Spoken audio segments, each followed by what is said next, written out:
Put your right hand in the box. Hello, beautiful people. I am Oliver Perrin for Semiagog, and I'm here to tell you that we are at war. Right now, at this moment. Many of you might think you know what I'm talking about. Sadly, all but a few of you are wrong. Because to understand the war I'm talking about, we all need to think in new ways. We need to open our eyes and minds to an entirely different definition of warfare. Think of it as warfare without borders. Think of it as unrestricted warfare. And the dimension of it that should concern us, that does concern us, is anything and everything but the violent aspect of the war. Bear with me and I'll try to explain what I mean by this. Doubtless you've noticed that every aspect of life is now crawling with new rules related to what we're always supposed to do and what we're never, ever supposed to do.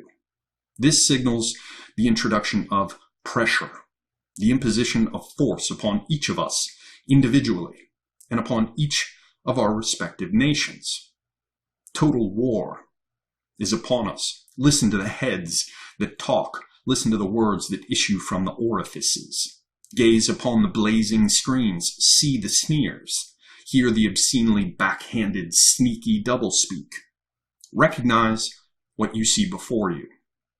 The cleaving and splintering of all of our institutions, addiction to paralyzing critical self-evaluation raised to the level of a masochistic fetish.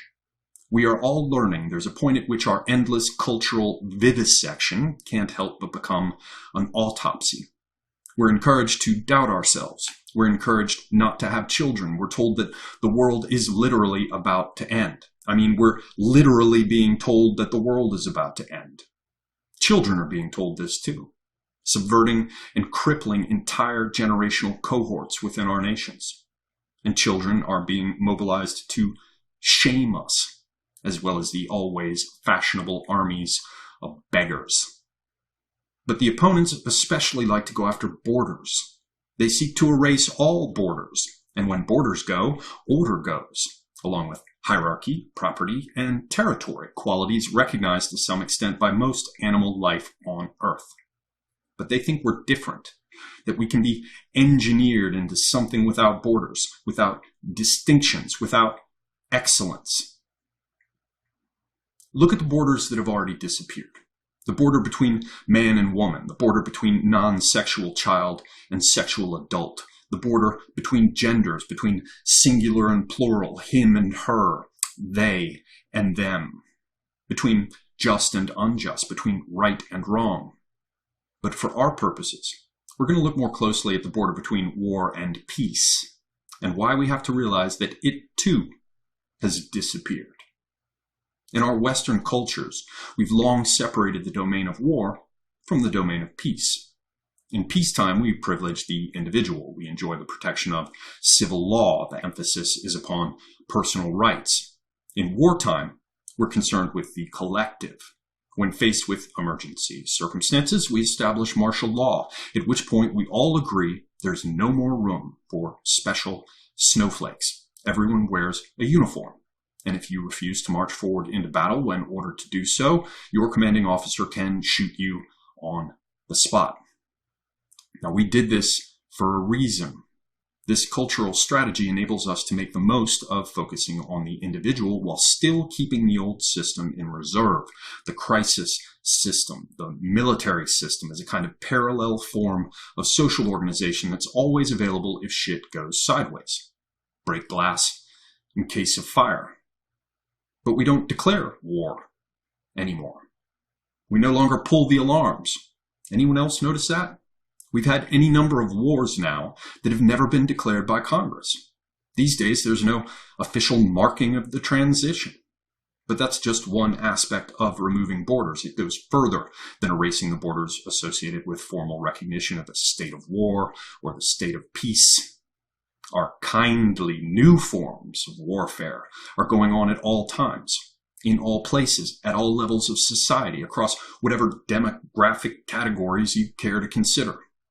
While there are no clouds of gun smoke, no rockets' red glare, no trumpets blare, no bombs bursting in air, still the shudder-shattering waves of progress are blowing everything to hell, leaving not one stone left standing upon another. It's raining straight up. But instead of recognizing the fabric is tearing and the seams are splitting, all by design, instead of admitting that we can't control our cities and borders, admitting that law no longer rules, we hire more police. And oddly enough, those police begin to be armed more and more like soldiers. Our circumstances come to feel more and more like an occupation. But we ourselves are the only enemy that's been identified. We're told we ourselves are the ones to blame for the steady stream of abuse spewed at us by most of Hollywood, the Academy, the media, and the rest of the everlasting gobslobbers of Hate Incorporated. The distinction between state of war and state of peace has been erased. Or to put it more simply, we're in a state of war, but the machinations of our opponents have suppressed all the signals, all the discourse that would come with openly declaring what we all know to be true, which is that we are under attack. The most important thing to realize, the critical thing to become aware of, is that our natural alarm system has had the wires cut.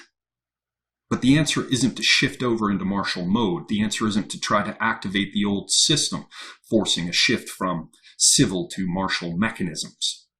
And the answer definitely isn't to foment violence. To do this would be to sacrifice ourselves yet again on the altar of false white stereotypes.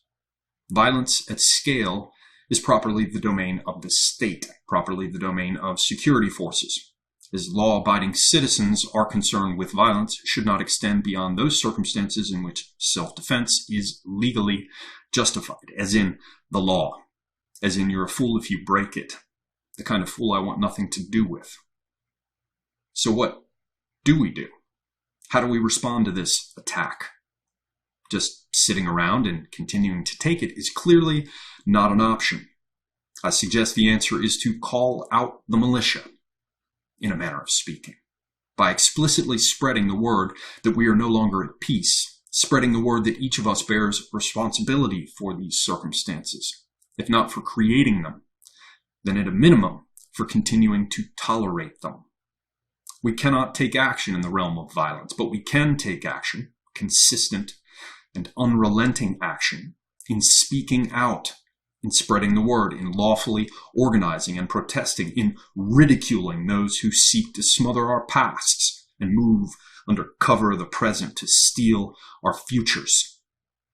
So set objectives, establish responsibilities, establish milestones, cooperate, meet in real life, gather and discuss, test and refine arguments, work together remotely if you have to. If we spent half as much time working in groups using online collaborative project software as we do in YouTube chats or humping the inflatable doll known as Twitter, we'd all be a lot more effective.